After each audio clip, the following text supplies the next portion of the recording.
कि पहले अजमेर का ब्लैकमेल कांड हुआ, फिर अजमेर में और भी कई ब्लैकमेल कांड हुए, फिर विजयनगर में ब्लैकमेल कांडों की लंबी फहरिस्त आई, फिर भीलवाड़ा में आ गया, फिर मेड़ता में हो गया। पुलिस हमारे बच्चों पे निगरानी कर रही है, हम अपने बच्चों पे निगरानी कब करेंगे?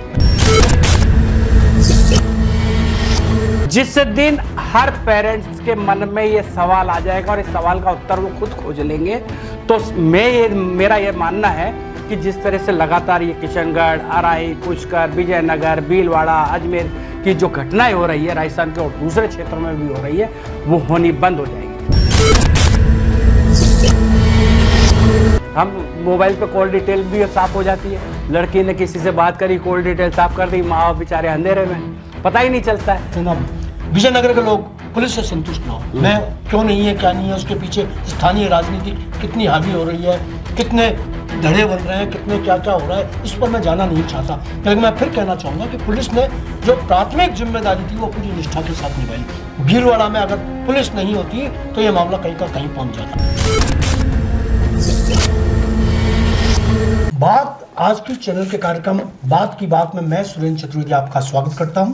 मित्रों, इस कार्यक्रम में हम उन बातों का जिक्र करते हैं जो बात सीधी भी है, सच्ची भी है, और उन सीधी और सच्ची बातों के पीछे हम विचार करते हैं कि और कौन कौन से दृष्टिकोण हो सकते हैं, कौन कौन से नज़रिया हो सकता है जिस पर हम सार्थक बहस कर सकें, सार्थक बात कर सकें। इस बात को करने के लिए हमेशा आपने ये देखा कि हमारे साथ प्रेम आनंदकर जी मौजूद रहते हैं। प्रेम आनंदकर जी कोई परिचय के मुहताज नहीं, अच्छे ब्लॉगर हैं, वरिष्ठ पत्रकार हैं, और उनकी जो वाणी है और उनके जो शब्द चयन है वो निश्चित रूप से इस समाज को दिशा देते रहे और देते रहेंगे। मैं आपका स्वागत करता हूं। प्रेम जी, आप आए मेरे कार्यक्रम में, और आज जिस विषय पर मैं बात करना चाहता हूं प्रेम आनंदकर जी, वो विषय बहुत कुछ नया नहीं है, लेकिन संदर्भ नए हैं। मैं ये चाहता हूँ कि हम ये बात करें कि जो हिंदू बच्चियों पर टारगेटेड निशानेबाजी हो रही है आखिर ये कब तक होगी, ठीक है। इस पर मैं बात करने के लिए आपका जिक्र कर दूं, आपको मैं थोड़ी सी जानकारी दे दूं कि पहले अजमेर का ब्लैकमेल कांड हुआ, फिर अजमेर में और भी कई ब्लैकमेल कांड हुए, फिर विजयनगर में ब्लैकमेल कांडों की लंबी फहरिस्त आई, फिर भीलवाड़ा में आ गया, फिर मेड़ता में हो गया, और अभी ताज़ा ये है कि परसों पुष्कर के अंदर एक बच्ची को वही टारगेटेड लोग लेके गए, अजमेर लाए, होटल पे जाकर उनको उसके साथ में दो लोगों ने वैश्याना हरकत की। इसी तरीके की एक घटना किशनगढ़ में हो गई, और किशनगढ़ में और भी कई वारदातें हुई। वहाँ पर भी वही लड़की हिंदू और वही आदमी मुस्लिम। आप क्या सोचते हैं इस पूरे संदर्भों को अगर जोड़ कर देखा जाए तो? सुरेंद्र जी, बात आज की चैनल के इस कार्यक्रम में मैं आपके सभी दर्शकों का नमस्कार, अभिनंदन करता हूँ।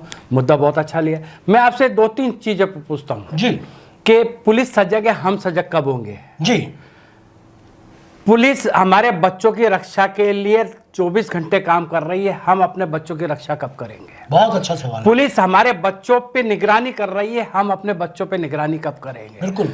जिस दिन हर पेरेंट्स के मन में ये सवाल आ जाएगा और इस सवाल का उत्तर वो खुद खोज लेंगे, तो मेरा ये मानना है कि जिस तरह से लगातार ये किशनगढ़, अराई, पुष्कर, विजयनगर, भीलवाड़ा, अजमेर की जो घटनाएं हो रही है राजस्थान के और दूसरे क्षेत्रों में भी हो रही है, वो होनी बंद हो जाएगी। सवाल ये है कि जब टीनेज के अंदर बच्चे आते हैं तो हम इतने लापरवाह हो जाते हैं, हम इतने व्यस्त हो जाते हैं कि अपने बच्चों पे नजर रखना बंद कर देते हैं। हम घरों के बाहर कितनी सीसीटीवी लगा लें, घरों के बाहर कितनी सीसीटीवी लगा, लेकिन अंदर आपके बच्चे क्या कर रहे हैं, आपके बच्चे मोबाइल पे क्या देख रहे हैं, क्या नहीं देख रहे, किससे बात कर रहे हैं, उनकी इंस्टाग्राम और एफबी की फ्रेंड लिस्ट में कौन कौन है, उनके व्हाट्सएप में नंबर किन किन के हैं, अगर हम ये चेक नहीं कर रहे हैं तो फिर का मतलब क्या है? सवाल ये है कि 10वीं 12वीं तक तो खैर हमारा आपके और हमारे ज़माने में मोबाइल था नहीं, लेकिन हमने हमारे बच्चों की जब परवरिश की तो 12वीं तक या ना ग्रेजुएशन तक तो हमने मोबाइल ही हाथ में नहीं दिया था जी। आज स्थिति यह है कि बच्चा 6ठी 7वीं 8वीं में जाता है और उसके हाथ में मोबाइल होता है। अरे सर, आप तो 10वीं 5वीं 7वीं कर रहे हैं। आजकल तो छोटा सा बच्चा जो 2 साल 3 साल का जो बच्चा है वो मोबाइल से उस तरीके से खेलता है कि वो दादाजी को बता देता है कि आपको क्या करना है, व्हाट्सएप खोलना, लो मैं खोल देता हूँ। अब 3 साल का बच्चा आपको व्हाट्सएप मैं आपको ये बता रहा हूँ कि आपको 2 साल का 3 साल का बच्चा जो जिस तरह से मोबाइल को चलाना हम नहीं जानते, वो बच्चा चलाना जानता है, यूट्यूब चला लेता है। यूट्यूब पे बच्चा क्या देख रहा है क्या नहीं देख रहा है। अब मैंने कि भाई कई बार जब ये छोटे बच्चों के हाथ में मोबाइल होते हैं, इसके बहुत सारे नुकसान तो हैं। छोटे बच्चों को जब हम मोबाइल दे रहे हैं, उनका शारीरिक विकास रुकता है, आंखें चली जाती है, रोशनी चली जाती है, कल्पना शक्ति खत्म हो जाती है। तो मैंने एक आध लोगों से पूछा कि साहब आप बच्चों को मोबाइल में क्यों लगा के रखते हो? कि साहब दुनिया भर का घर का काम करना पड़ता है। मतलब महिलाओं का ये जवाब होता है आजकल की बच्चों का कि हम दुनिया भर का घर का काम होता है, उनको मोबाइल दे देते तो ये बच्चा उसमें लगा रहता है, हम अपना काम कर लेते। मैंने उनसे सवाल किया कि तुम्हारी सास ने, तुम्हारी माँ ने भी तुम बच्चे पाले होंगे, उन्होंने भी घर के काम किए होंगे, तो आप उनसे प्रेरणा लेके, मैंने क्या आप उनसे प्रेरणा लेके क्यों नहीं चल सकते? और आप अपने बच्चों को अभी से मोबाइल के आदत डाल रहे हैं, तो आगे जाके इन बच्चों का भविष्य क्या होगा? इससे तो ये तो आप ये देखिए ना कि इस मोबाइल ने हमारा सारा बेड़ा गर्क कर दिया, लेकिन आज फिर भी हम अपने बच्चों के हाथों से मोबाइल नहीं छुड़ा पा रहे। प्रेम जी, एक बात मैं आपकी बात की तस्दीक कर रहा हूँ, समर्थन करते हुए एक बात कहना चाहूंगा कि मैंने अभी लिखा भी है मेरे उसमें कि जो 80% ये जो कांड चल रहे हैं, बिल्कुल ये इसको आप कुछ भी नाम दें, लफ्ज याद दे दें, ब्लैकमेल लिख के कह दें, एक टारगेटेड वो कह दें, इनका प्री प्रायोजित कह दें, सुनियोजित कह दें, ये षड्यंत्र चल रहे हैं, उसमें 80% जो वो काम है वो सिर्फ मोबाइल कर रहा है। बिल्कुल। तो इंस्टाग्राम के अंदर मासूम बच्ची ये नहीं जानती कि कौन सा व्यक्ति है और कौन सा अकबर खान है, कौन सा आमिर खान है, कौन सा शाहरुख खान है, या कौन वो आदमी है। वो तो सिर्फ उसके फिर उस पर चमक में आ जाती है और वो उसके बहलाने पर फिसला दी जाती है। और अगर माँ बाप, जो आप कह रहे थे उस बात की मैं तस्दीक करता हूँ, दीजिए मोबाइल दीजिए, अच्छी बात है, कोई दिक्कत नहीं, मैं मोबाइल से नफरत नहीं कर रहा, ना मोबाइल का, हाँ बिल्कुल नहीं कर, लेकिन कम से कम पढ़ने वाले बच्चों को जो है उनका कभी मोबाइल चेक तो कीजिए कि ऐप्स कौन कौन से हैं। इंस्टाग्राम आपके किस काम आ रहा है? पढ़ाई के काम आता है, साइंस के काम आता है, हिंदी के काम आता है, इतिहास के काम। इंस्टाग्राम किस काम आता है? इंस्टाग्राम किसी काम नहीं आ रहा साहब। व्हाट्सएप किस काम आ रहा है आपके? आप एप्स वो लीजिए, इनका एप्स को अगर ये चेक करते रहे ना, और फिर दूसरा यूट्यूब आप डालिए ही नहीं ना, यूट्यूब ब्लॉक कर दीजिए आप, और जितने भी है चेकअप करते रहिएगा कौन कौन से क्या क्या कर रहे हैं। स्टडी के जो है वो एप्स अलग है। अब आप ये देखिए, स्कूली बच्चों को, चलिए हमने एक अवेयर के लिए कि सर बात उस पर बच्चे पर नजर रख सकेंगे, बच्चा हमारा कहाँ जा रहा है कहाँ नहीं जा रहा है, आप उसको सिंपल मोबाइल में तो दे सकते हैं। लेकिन चलिए आपने स्मार्टफोन दिलाया, तो जैसा कि अभी आपने कहा कि आपको इसमें इंस्टाग्राम की जरूरत का है, आप में उसको जो यूट्यूब की जरूरत का है, आपको इसमें एफबी की जरूरत का है, लेकिन हाँ गूगल वगैरह से आपको बच्चों को जानकारी होती है, या यूट्यूब पे कई बार आपको ऑनलाइन क्लासेस लेनी होती है, तो उसके लिए आपके पास गूगल है, दूसरे लिंक है, उस पर आप जाके एकेडमिक साइट देख सकते हैं, ज्ञान ले सकते हैं। लेकिन सवाल ये है कि सुरेंद्र जी भाई साहब, मैं आपको ये निवेदन करना चाहता हूँ कि हम 15-16 साल के बच्चों को भी मोबाइल दे रहे हैं, और उनके साथ इनके फ्रेंड लिस्ट देखो, जितने फ्रेंड आपके और हमारे नहीं होंगे उतने फ्रेंड उनके हैं। और कई एक वर्ग विशेष के लोगों ने छद्म नामों से फ्रेंड अपनी आईडी बना रखी है, और वो उस आईडी से उसको फ्रेंड रिक्वेस्ट होता ही है कि जब एफबी पे आपने किसी को फ्रेंड रिक्वेस्ट भेजी, धीरे धीरे ये एफबी का जो मैसेंजर होता है ना, उसमें बातचीत शुरू हो जाती है, हाय इस तरह से बातचीत हो रही है, फिर बर्गर बातचीत हो रही है, फिर मोबाइल का नंबर का आदान प्रदान हो जाता है, फिर व्हाट्सएप पे चैटिंग हो रही है, व्हाट्सएप पे चैटिंग होते मोबाइल पे सीधे बात हो रही है। अच्छा, अब मैं ये जानना चाह रहा हूँ अपना जो एक और विषय में जो जिस पर मैं बात करना चाह रहा हूँ कि अभी अजमेर, ब्यावर, भीलवाड़ा या जहाँ आसपास जितने भी जिलों में हो रहे हैं, उसकी पुलिसिंग जो है वो कितनी सतर्क है, उस पर मैं थोड़ा बात करना चाहता था। अजमेर में किशनगढ़ के अंदर का एक जिक्र करता हूँ मैं। किशनगढ़ के अंदर पिछले दिनों, मतलब मुश्किल से 1 वीक पहले, बिल्कुल एक लड़की किसी मुस्लिम युवक के साथ, हिंदू लड़की मुस्लिम युवक के साथ चली गई। बिल्कुल। वहाँ के एक संवेदनशील, दायित्वपूर्ण, जिम्मेदार अधिकारी ने, मैं नाम नहीं लूंगा उसका, उसको जब पता चला इस बात का, उसने इतनी त्वरित कार्रवाई करते हुए उस बच्ची को उसके चंगुल से छुड़वाया और उसके माँ बापों को सुपुर्द कर दिया। कोई मुकदमा दर्ज नहीं हुआ, कोई इससे बदनामी नाम की कोई चीज़ नहीं, लोग उसने अपना दायित्व निभाया। उसी व्यक्ति को मालूम चला कि फलाना व्यक्ति किसी लड़की को लेके जाने वाला है। उन्होंने उस लड़की पर काबू करा, माँ बापों को समझाया, बताया, निगरानी की, और वो लड़की बच गई। इसी तरीके से मैं कहता हूँ कि अब भले ही कहते हैं ना, विजयनगर के लोग पुलिस से संतुष्ट ना हो, मैं क्यों नहीं है क्या नहीं है, उसके पीछे स्थानीय राजनीति कितनी हावी हो रही है, कितने धड़े बन रहे हैं, कितने क्या क्या हो रहा है, इस पर मैं जाना नहीं चाहता। लेकिन मैं फिर कहना चाहूँगा कि पुलिस ने जो प्राथमिक जिम्मेदारी थी वो पूरी निष्ठा के साथ निभाई। भीलवाड़ा में अगर पुलिस नहीं होती तो ये मामला कहीं का कहीं पहुँच जाता। अभी भी जैसे पुष्कर में मालूम चला, जैसे माना लो दीपक शर्मा जो एडिशनल एसपी ग्रामीण है, उन्होंने तुरंत करते हुए घनश्याम सिंह जी राठौड़ को कहा और दोनों लड़के जो थे उनको पकड़ के ले आए, आज अरेस्ट हैं।